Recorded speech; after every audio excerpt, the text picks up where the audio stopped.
Mais catholique, ne vous en faites pas. C'est lui qui traite votre église d'être la salle d'attente de l'enfer. Suivez ses propres enseignements. Il s'adresse à ses propres fidèles et il leur dit des choses. Quand il parle de la haine dans son assemblée, c'est pas la haine des catholiques, c'est la haine des gens de la compassion. Et lui-même là, il est le premier à traiter les autres pasteurs de féticheurs, d'occultistes. C'est dans les églises de réveil. Il y a des occultistes d'après lui. Tous ceux qui font les pleins, plus de pleins que lui sont occultistes. Amen. Amen. Et vous allez vous faire des problèmes pour un homme pareil. C'est un homme pour qui il faut prier. Priez pour lui. Il est malade. Notre frère est malade.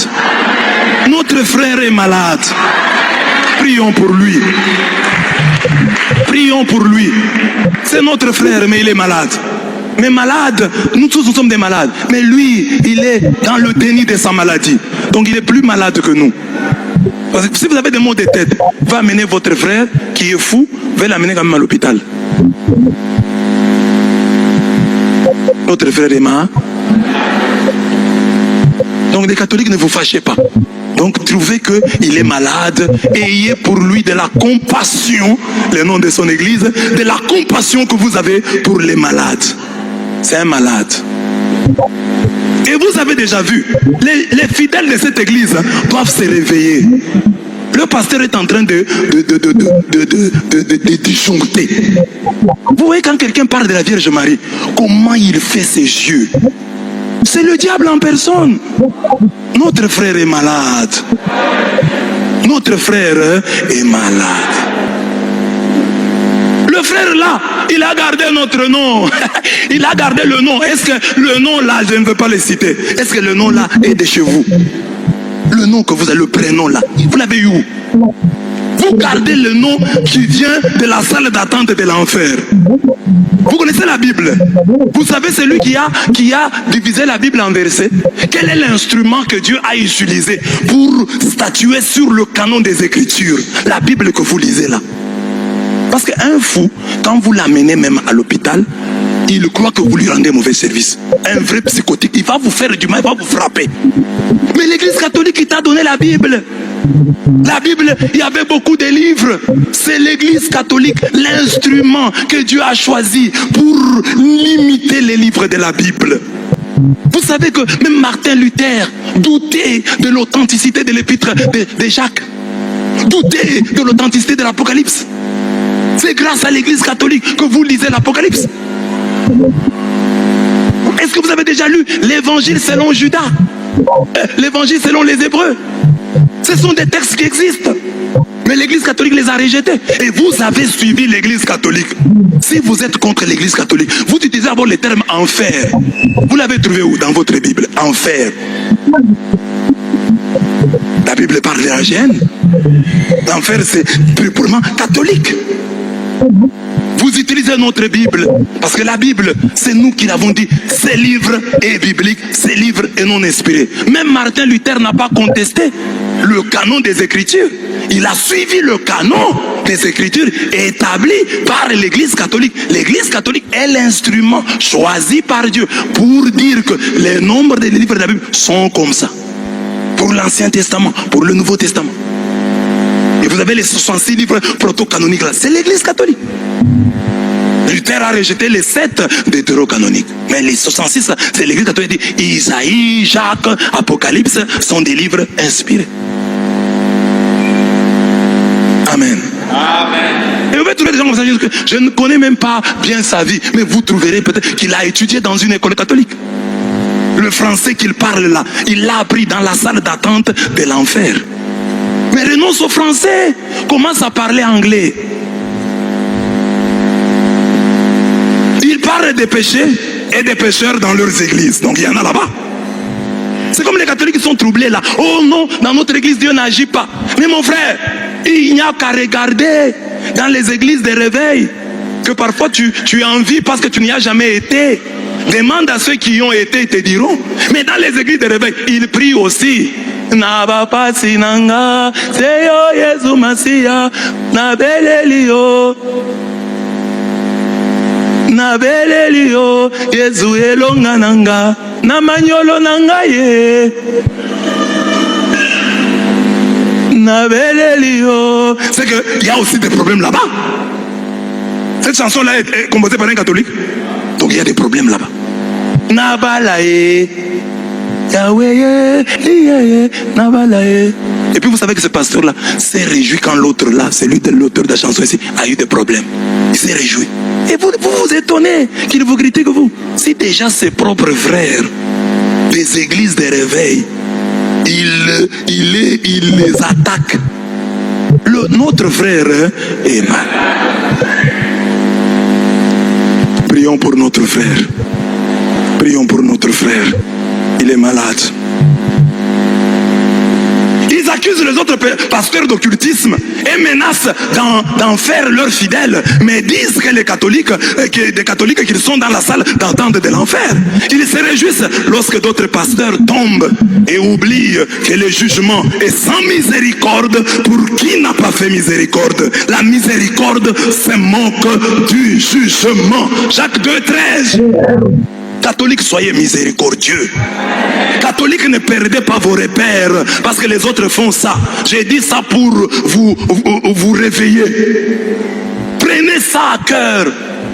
Luttez pour avoir un bon cœur. C'est le plus important. Le reste, c'est rien. Amen. Car on vous jugera du jugement dont vous jugez et l'on vous mesurera avec la mesure dont vous mesurez. Pourquoi vois-tu la paille qui est dans l'œil de ton frère et n'aperçois-tu pas la poutre qui est dans ton œil? Ou comment peux-tu dire à ton frère, laisse-moi ôter une paille de ton œil, toi qui as une poutre dans le tien? Hypocrite, ôte premièrement la poutre de ton œil et alors tu verras comment ôter la paille de l'œil de ton frère. Quand tu t'attaques à l'église catholique, as-tu achevé de convertir le petit troupeau que Dieu t'a donné? Est-ce que tous les membres de la compassion ont-ils d'abord la compassion? Si toi-même qui as la tête de la compassion, tu n'en as pas. Notre frère est malade. Parce que le malade, il est malade psychotique. Et le psychotique est dans le déni. Ce n'est pas une injure, c'est une approche. Matthieu 7, 2 à 5. Au sujet des habitants de ce pavillon des psychotiques, le Seigneur Jésus dit, si vous étiez aveugle, vous n'auriez pas de péché. Mais maintenant vous dites, nous voyons, c'est pour cela que votre péché subsiste. Jean 9, 41. Nous sommes des pécheurs conscients de l'être. Notre messe, notre prière, nous reconnaissons que nous sommes des pécheurs. Même quand le pasteur parle, nous disons, laissons-nous interpeller par ce qu'il dit. Nous faisons comme David. Quand Chiméi était en train de l'insulter, David a dit, peut-être que c'est Dieu qui l'a envoyé afin qu'il m'insulte. Catholique, peut-être que Dieu a envoyé ses pasteurs pour qu'ils nous interpellent. Prenons cette insulte avec foi et disons-nous, quelle est la part de vérité qu'elle contient? Là où tu es catholique, convertis-toi. Peut-être il a dit ça en voyant ses propres parents, les témoignages, ils étaient peut-être catholiques, les témoignages de vie qu'ils lui ont donné, ses voisins, le curé qu'il avait à ce moment-là à la paroisse, les gens qu'il a rencontrés ne lui ont pas donné un bon témoignage des catholiques. C'est pourquoi il dit ça.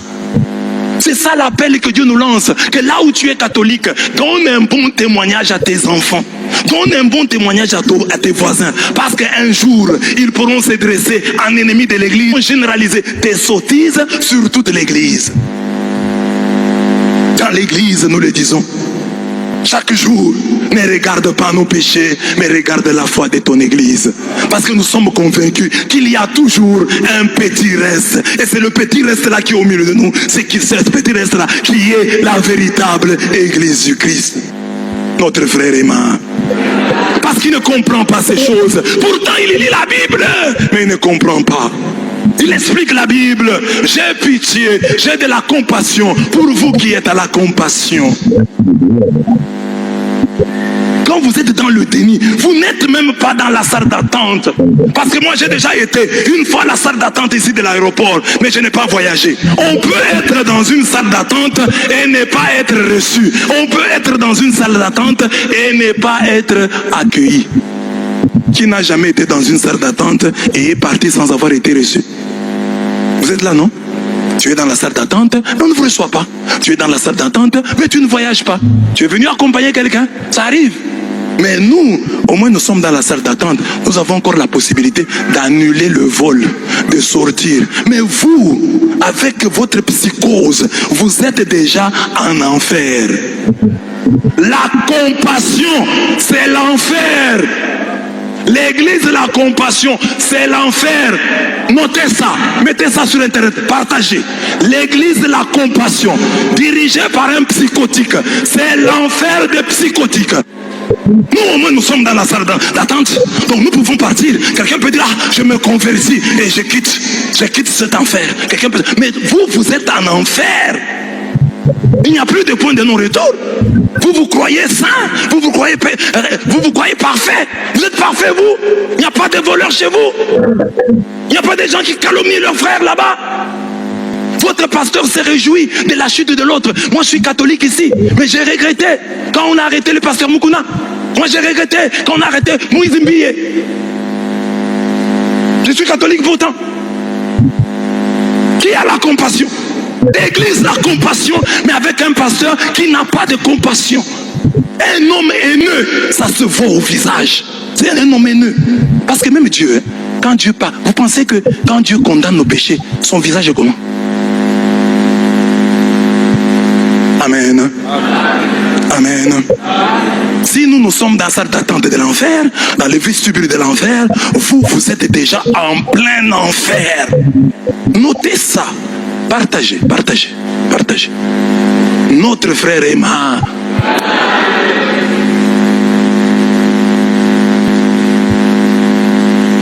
Moi, je suis resté plusieurs fois. Je suis allé m'accompagner des gens à l'aéroport. J'étais dans la salle d'attente. Je n'ai pas voyagé. Je suis allé une fois à l'aéroport. On a reporté le vol. Je suis rentré. Mais quand vous êtes déjà dans l'enfer, qu'est-ce qu'on peut faire pour vous? C'est fini. Mais lorsque vous êtes en enfer, vous y êtes. Un point, un trait. Il y a entre nous et vous, dira Abraham au mauvais riche de la parabole du pauvre Lazare. Le mauvais riche, on lui dira, il y a entre nous et vous un grand abîme, afin que ceux qui voudraient passer d'ici vers vous et de là vers nous ne puissent pas le faire. Luc 16, 26. Quand vous êtes en enfer, c'est fini. Vous êtes en enfer. Nous sommes dans la salle d'attente. Salle d'attente, quelqu'un peut partir. Quelqu'un peut ne pas être reçu. L'avion peut même décoller et les laisser. J'étais une fois à Paris avec mes amis. Nous sommes à la gare et nous allons prendre un café. Le train est parti, nous a laissé, nous étions en train de causer. Le train est même parti, je suis resté. Donc dans la salle d'attente, vous pouvez rater même le train. C'est bien, la salle d'attente, ça va encore. Mais eux sont en enfer, parce qu'ils portent même un nom qu'ils ne vivent pas. L'église, la compassion. Quand vous regardez le pasteur là, il a de la compassion. Regardez seulement son visage et sa barbe. L'église, la compassion, c'est le kingakati spirituel.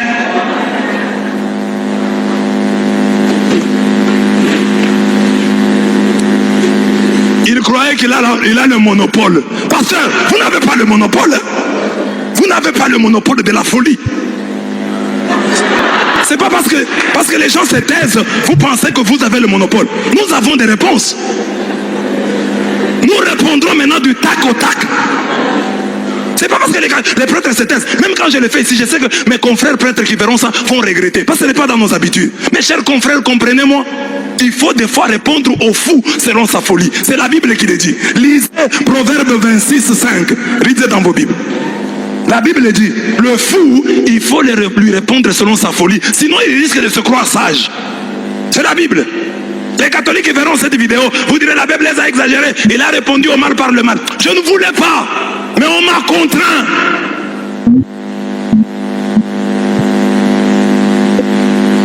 Proverbe 26, 5, qui a trouvé? Répond à l'insensé selon sa folie, afin qu'il ne se regarde pas comme sage. Parce qu'il va penser comme il dit ça, et que les gens, le monde entier bouge, il croit qu'il est sage, il n'est pas sage.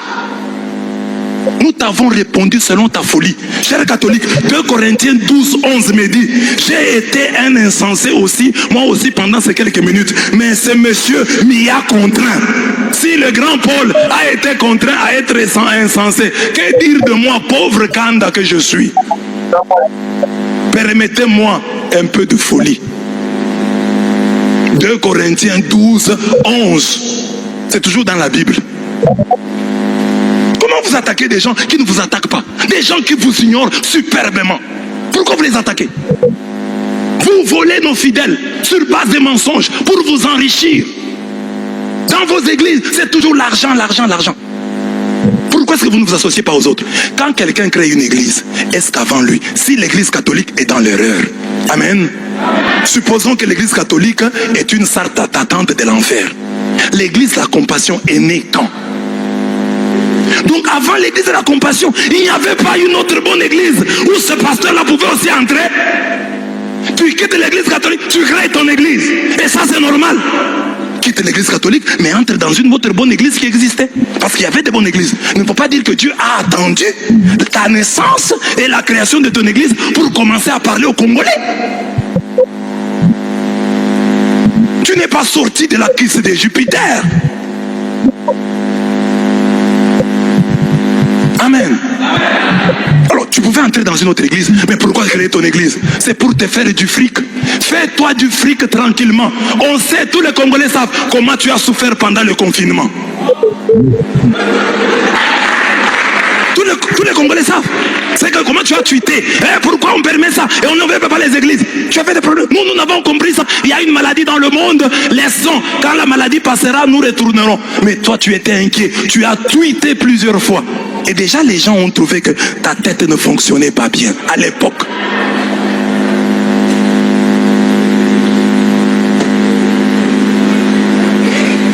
Tu n'as pas le monopole de la folie. Mais nous sommes des fous, mais dans la névrose. Nous sommes peut-être dans la névrose. Mais toi, tu es dans la psychose. Parce que nous sommes conscients. Voilà que j'ai dit ça et je me suis même excusé. Cher catholique, je m'excuse. Je n'aurais pas dû dire ça, mais j'y ai été contraint. 2 Corinthiens 12, 11. Proverbe 26, 12. Lisez, je termine par là. Proverbe 26, 12. Si tu crois un homme qui se croit sage,